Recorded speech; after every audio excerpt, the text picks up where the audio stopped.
Halo,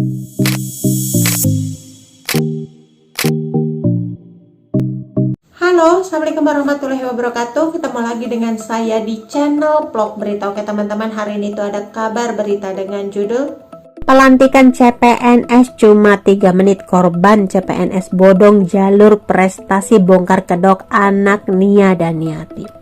Seorang korban dugaan penipuan seleksi CPNS bodong jalur prestasi anak Nia Daniati akhirnya buka suara. Praktik penipuan yang diduga dilakukan Olivia Natania ini membuat 225 korban geram dan mulai buka suara. Salah satu korbannya bernama Jadid.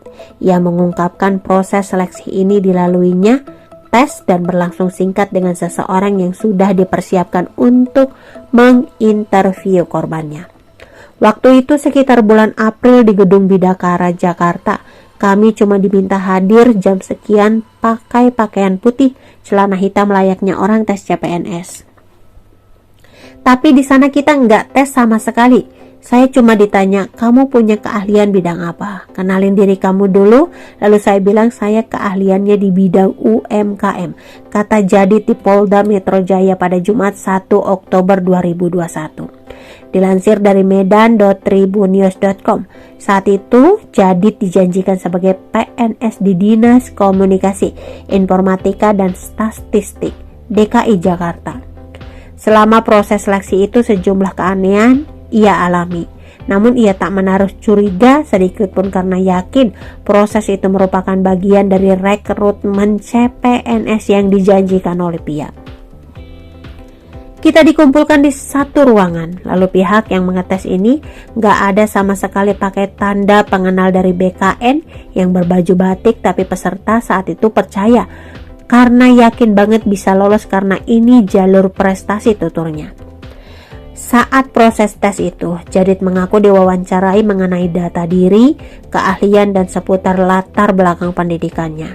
Saat itu pula para peserta diminta menampilkan bakat yang dimiliki sesuai bidangnya masing-masing. Ada tes bakat juga macam-macam, ada yang nari, ada yang bisa pidato bahasa Inggris dan lain-lain.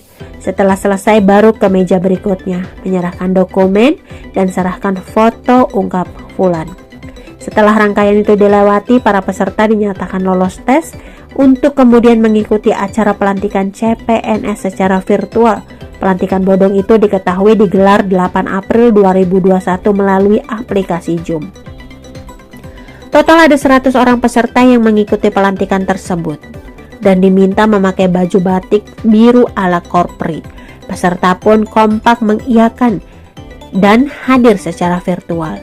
Setelah mendapatkan undangan dari tim yang diduga bekerja sama dengan Olivia, peserta mengikuti rangkaian pelantikan bodong itu. Keanehan pun muncul. Dalam pelantikan virtual itu, dihadirkan seolah-olah Gubernur DKI Jakarta Anies Baswedan melantik korban yang diduga video itu sudah diedit sedemikian rupa agar bagian-bagian penting acara resmi itu tak ditampilkan dalam pelantikan bodong itu. Ada Anies Baswedan juga, tapi anehnya nggak disebut sama sekali nama peserta pelantikan, dan itu pelantikan apa? Cuma habis nyanyian Indonesia Raya, habis itu selesai dan doa. Nggak ada rangkaian lanjutannya lagi, tutur Jadid. Pelantikan itu hanya berlangsung 3 menit lebih. Terdengar pula jelas suara Anies Baswedan berpidato saat itu meski tak ditampilkan latar belakang pelantikan agar korban tak curiga. Pelantikan cuma 3 menitan memang aneh, tapi karena sudah percaya banget makanya peserta ikut aja tandasnya. Olivia Natania putri Nia Daniati akhirnya angkat bicara tentang dugaan penipuan CPNS dengan jumlah korban 225 orang dan kerugian mencapai 9,7 miliar rupiah. Ia menampik tudingan tersebut dengan dalih dirinya hanya menjalankan usaha les bimbingan belajar bimbel CPNS dengan biaya 25 juta per orang. Memang saya membuka tempat les untuk CPNS, kata Olivia dalam jumpa persnya di kawasan Fatmawati, Jakarta Selatan pada Kamis 30 September didampingi kuasa hukumnya Susanti Agustina. Olivia mengaku kaget dirinya bersama sang suami Rafli N. Tilaar dilaporkan ke polisi atas dugaan kasus CPNS. Ia disebut mengiming-imingi para korban lulus dari PNS mulai akhir 2019 lalu. Setidaknya ada 225 orang yang diduga menjadi korban dengan total kerugian mencapai 9,7 miliar rupiah. Tanggapannya cukup syok dan kaget pasti. Ya, yang pastinya terganggu ya dengan pemberitaan ini, ujar Oi sapaan Olivia.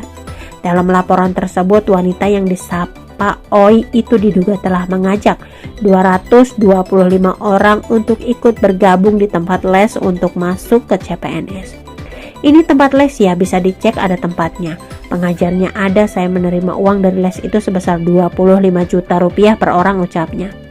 Dengan nilai buat apa ya, wajar saya ada untung 25 juta buat pengajar, tempat sewa dan lain-lain, sambungnya. Meski menggelar tempat les masuk CPNS, anak Nia Daniati dan Muhammad Hisam ini mengatakan tidak pernah melakukan perekrutan dan bujuk rayu. Semua itu dilakukan oleh Pak Karnu sebagai pelapor dan Ibu Agustin yang mengaku korban. Saya kenal dengan Ibu Agustin, dia yang mengajak semuanya, jelasnya. Oi menceritakan pihak Agustin mematok harga sebesar 40 juta rupiah sampai 50 juta rupiah kepada orang yang mau ikut les CPNS di tempatnya. Yang disetorkan ke kantor itu cuma 25 juta rupiah. Sisanya buat dia. Pelapor Pak Karnu juga sama, pernah mengajak orang masuk tempat les. Timpal Agustina Susanti, kuasa hukum Olivia. Kami luruskan, pelaporan bernama Pak Karnu dan korban Agustina ini adalah yang mengajak orang-orang masuk ke tempat les yang dimiliki oleh Oi. Mereka mengiming-imingi bisa masuk dan itu sedikit berita dari channel Vlog Berita. Sampai ketemu lagi di berita-berita selengkapnya. Assalamualaikum, bye-bye.